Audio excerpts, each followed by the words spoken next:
Hello and welcome to the Knitrovert Podcast. My name is Jannetje and this is Mary.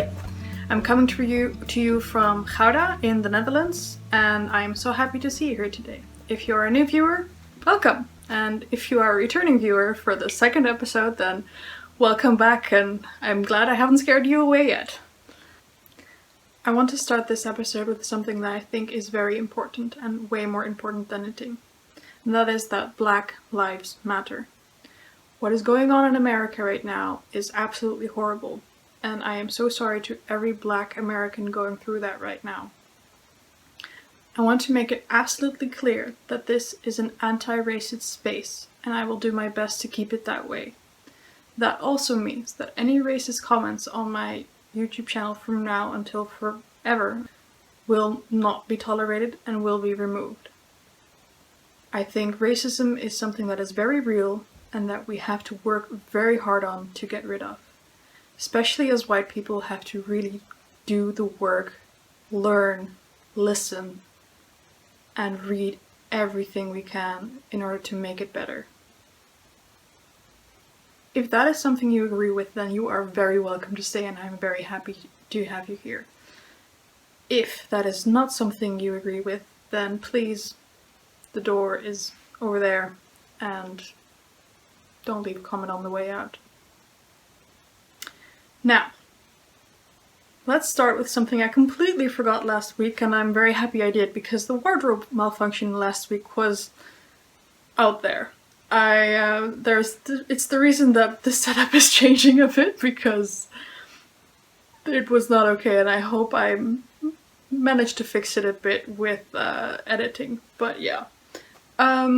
This week I am wearing my math dress by Run and Fly, which is a UK-based company. It's something I bought here in Gouda, and that I've actually loved from the first moment I saw it.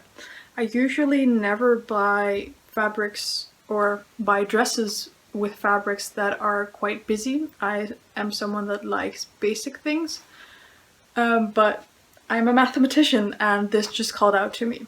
As you can see, if I'm putting my boobs out to you, it has lots of different Venn diagrams on it, logic equations, it has geometry on it, and everything. I have worn this to work, and all my colleagues were extremely interested in looking at my front of my dress. I've never had my co-workers be so interested in looking at my boob, but you know, it was for a good cause, because everyone wanted to make sure that my equations were correct, which of course I also checked before I bought it.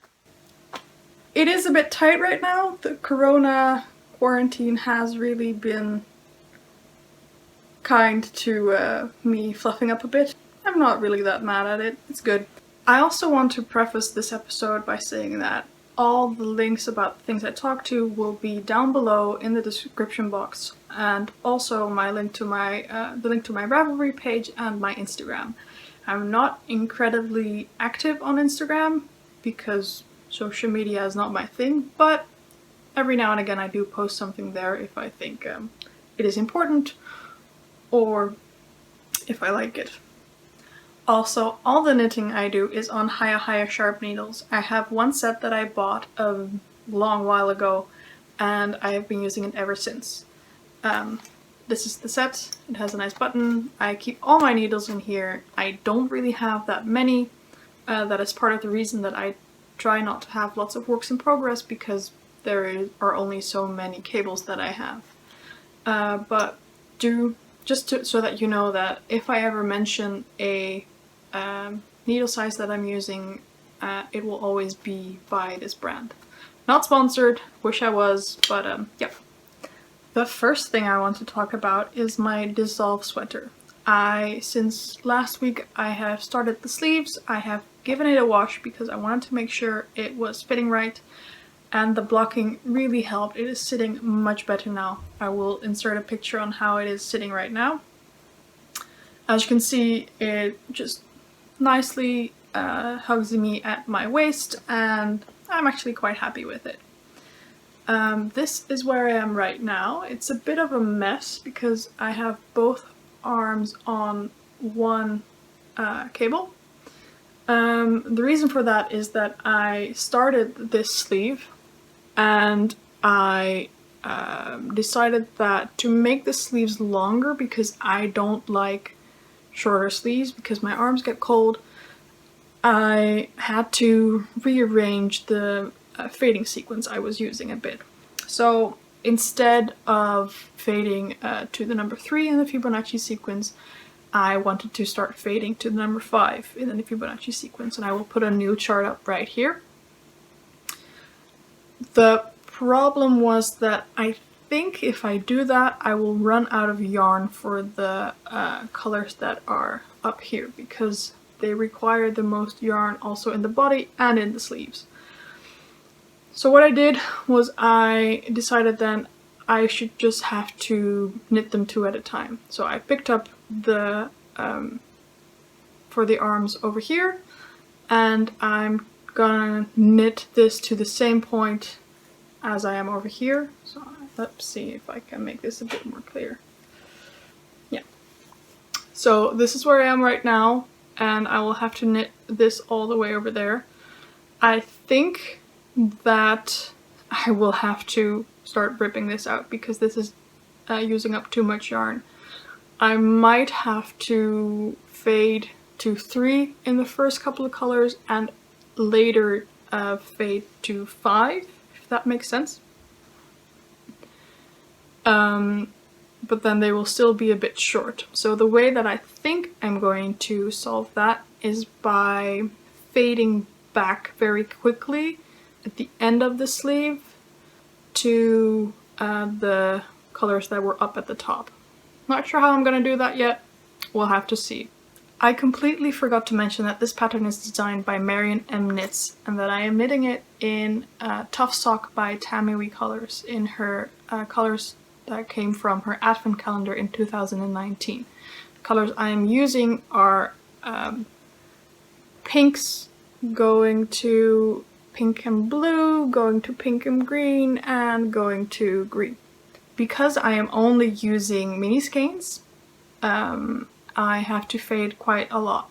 But I have to say, I'm actually really liking the large amount of fades that I'm doing, because it makes it very potato chippy, because you are like, oh, but just 2 more rows and then I can knit the next color. Oh, 3 more rows and then I can knit the next color. 1 more row, and it goes on and on like that. It really keeps my interest while knitting this, and I think that's a lot of fun. Something else that I also think is very fun is that I have to constantly think about how I'm gonna do things. So how am I going to make sure that I will reach the end of the sleeves? And while it does mean that I have to rip back every now and again, I think it really triggers some analytical aspect of my brain that I am missing at the moment because I'm not working a lot. So I am enjoying this right now. This pattern is not being kept in a project bag at the moment. Instead, it is being kept in a bread basket that I got from my parents at some point when they came back from their holidays, I think in France or in Italy, I'm not sure. This basket doubles as a dice tray for when I'm playing Dungeons and Dragons, hence the clothespins, because these are all clothespins with the names of characters in my D&D groups. That way I can keep track of whose turn it is during combat, which probably sounds like a lot of mumbo jumbo for people who have never heard of D&D. But yeah, that's what I use it for. The next project that I want to talk about is the pattern that I talked about last week on my stash acquisition section. It is the Song d'été, or Summer Dream, that I am going to do a cowl with, or am doing a cowl with my some friends on WhatsApp. It is a pattern by Knits with Chocolat. It's a French designer, if I am correct. And it's a pattern made out of linen. I had received linen. I'm knitting it in BC Garn's Lino, and since that fabric really changes after washing, I decided to swatch, because that is also recommended by the pattern. I am a goody two-shoes anyway, and I like to swatch for most projects I do anyway, so it's not that strange for me, but I can really recommend doing it if you're gonna knit with this yarn. So, because the first swatch I did is this one. I swatched in a color that I'm not gonna use for the pattern because I only bought 6 skeins, and I'm probably gonna be short on skeins, or it's gonna be tight, so I decided to use a color that I don't really need a lot of for the pattern that I'm gonna knit with that color anyway. So the first swatch came out beautifully. It's very flowy, it's very light and airy, but it was a bit too big. It's also a bit too see-through for my taste. I'm gonna wear a top underneath the top anyway, but this was not really the fabric that I was going for. So this was knit in 3.5 millimeters, if I'm correct. Yeah, this is knit in 3.5 millimeters, and I decided to go down to needle size 3, which is the next one I have. Is that correct? Yeah, that's correct. So this is the next swatch that I knit, and it is quite a bit more dense, in such a way that I also didn't like it. It's a bit too sturdy, it doesn't really flow that well. It's a bit flowy, but not enough for the pattern, I think. It also was a tighter gauge than was called for, so I decided to knit another swatch in 3.25 millimeters. The reason why I know that this is knit on 3 millimeter needles is because I tend to put in purl bumps at the end of my swatch. So for 3 millimeters, I just put in 3 purl bumps. For 3.25 millimeters, I put in an extra purl bump after I purled the first 3. So I have 1, 2, 3 bumps, then I knit 2, and then I add another bump. If I were to knit a 3.5, then I would add 2 bumps, and if it would be a 3.75, I would add 3 bumps. And that way I can distinguish between all my swatches in which needle size they are made. I seem to have noticed that my camera is slowly going down while I'm talking, so that's why this shift is happening. Okay, the last swatch I did was in 3.25, and it's nice and flowy. It's still has a bit of squish to it, and it is not too see-through. This is gonna be see-through anyway, but I was happy with this. It also had the correct gauge for the pattern, so I'm very happy. I started knitting on it, and I used to keep it free in my on my table over here until one night when I found that Pippin had been munching on it. So the next morning when I came to it, some of the yarn was a bit shorter, and also she had broken through the yarn, and I had to somehow make weave in ends in linen, and that's not something I really want to do. So after that, I am keeping it in my Amber Yarn Fest bag. It's a zip bag, which I don't really prefer, but it's one of the only ones I had. It is definitely big enough for now. I might have to go up in a bit, but I'll see it when I get there. It is an interesting pattern, I have to say. The construction is something I've never done before, and it was a bit complicated in the beginning, but I decided to just do what she's saying, listen to the pattern, and be a good girl and follow.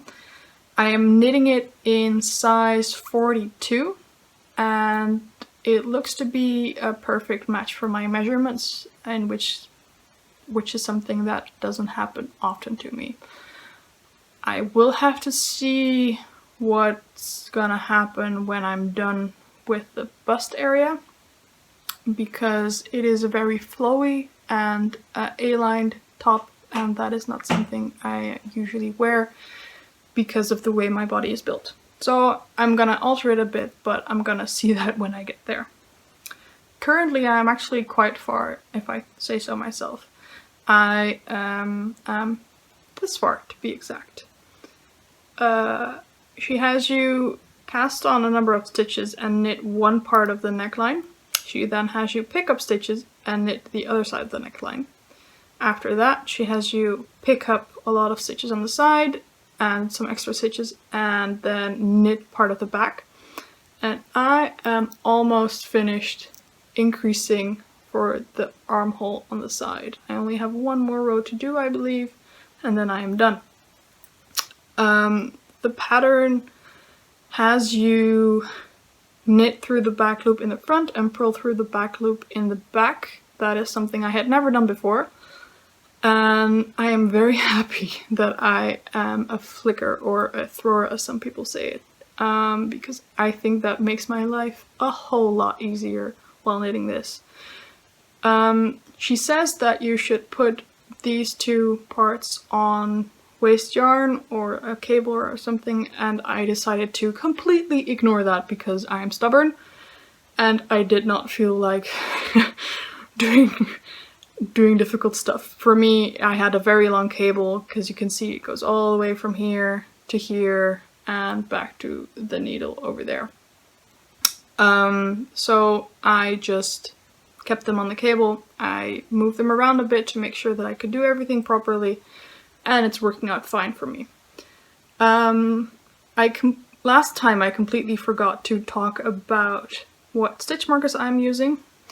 These are stitch markers that I got at Edinburgh Yarn Festival last year.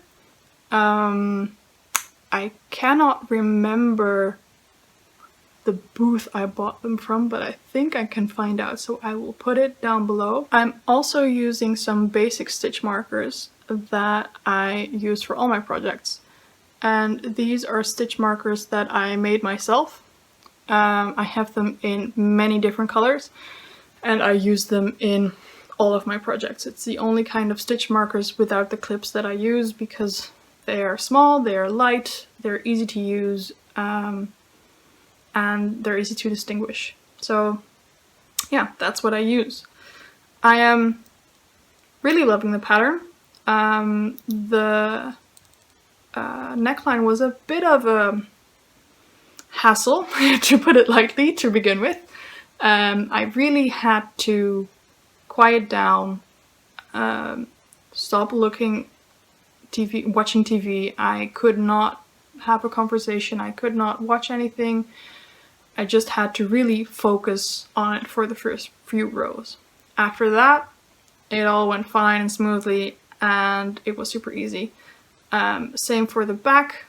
The pattern gave me some issues in the beginning or in like a few rows in because it kind of stacks certain parts of the pattern, which makes it look very, very nice, but is a bit difficult to work if you are used to working from memory for charts. So yeah, the color I'm using is Petrol. And it's a lovely shade of blue and I'm really liking it. Hi. Do you want cuddles? Oh, cuddle time. Okay. Hi. For the last work in progress that I want to talk about, we have Boss the cat. She has decided that she wants snuggles up close and is by my side over here on the couch. Last week I talked about a friend of mine who had gotten a daughter and I wanted to knit them something. So I made this.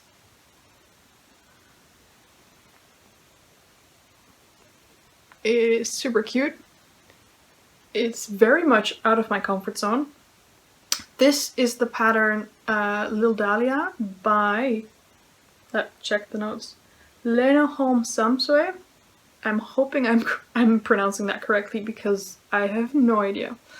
It is a baby cardigan. The pattern has consists of a pattern for, I believe, a cardigan, a sweater, a onesie, and a dress. So it's a very much a bang for your buck pattern. I almost finished it because I only have to weave in the ends and put on some buttons. I've knit this out of Nora George Yarn's Super Sock in the colorway Back to Hogwarts. Now let me show you. So this is the ball band. That's Nora George, and the colorway is Back to Hogwarts. It is 75% merino and 25% nylon, and it consisted of a main color, which is this, and it has lots of speckles, and it's just a very beautiful yarn, and I love it. And it also had a contrast color, which was brown. It's a very nice warm brown. The contrast color was 20 grams. I wound up the contrast color because I was thinking of making the collars and the cuffs and everything in the contrasting color, but after knitting it like that, it wasn't looking very good. So I knit the rest of the body. So I knit all the way down here, and then I picked up around the neckline just before the collar, and I ripped out the collar and knit it, because the pattern is knit top down. It was a bit finicky, but I think it turned out pretty cool. So yeah. Now I don't have a lot of buttons. I don't want to go to the store at the moment to get buttons. So I have to look around my button stash. And my button stash is kept in this cute little case. And this is what's in there. It has different kinds of buttons, but not really that many. I like using natural products, so the things that are in here are fabric buttons. I have some silk buttons that are from a medieval dress that I had, that I knit with my grandmother. I have these very pretty wooden buttons that these two are still, I still have to punch through the holes. I have these adorable buttons that I can't wait to use at some point because I absolutely love hearts. But these are the buttons that I think I'm going to use. They're just basic wooden buttons. I have a million of them, and I think they're the perfect size and they're going to be perfect. So that's all I still have to do.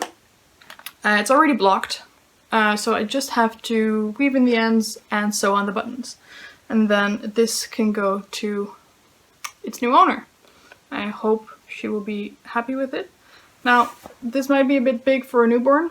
I knit it for 6 months, for a 6-month-old, because the mother warned me that the baby was quite big, especially since both parents are very tall. I think her father is 2 meters something. I decided to opt for the larger size. A baby can always grow into it. A baby does not get smaller. So this way, it's just something that they can put over the other clothes when it's getting colder out. And yeah, I hope she will be able to use it. So as you might have been able to see, I still have some yarn left over.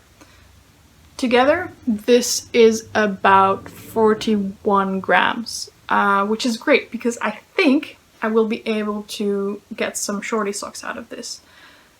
If I start toe up and use the contrasting colors for the heel, toe and cuffs, then I think they will be long enough for in my Dr. Martens, which I absolutely love wearing. It's pretty much the only shoes I wear every day if I get the chance.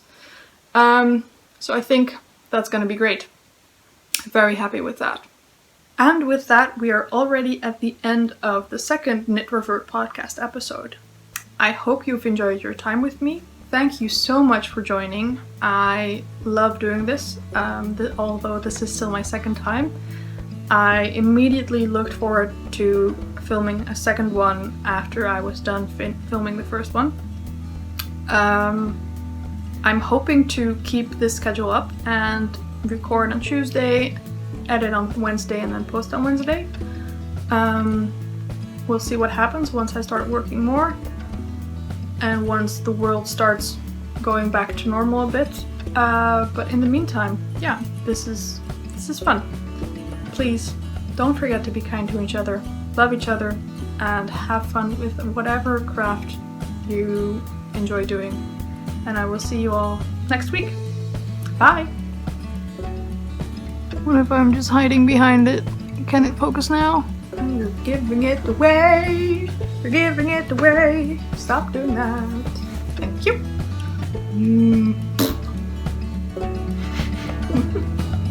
Oh boy.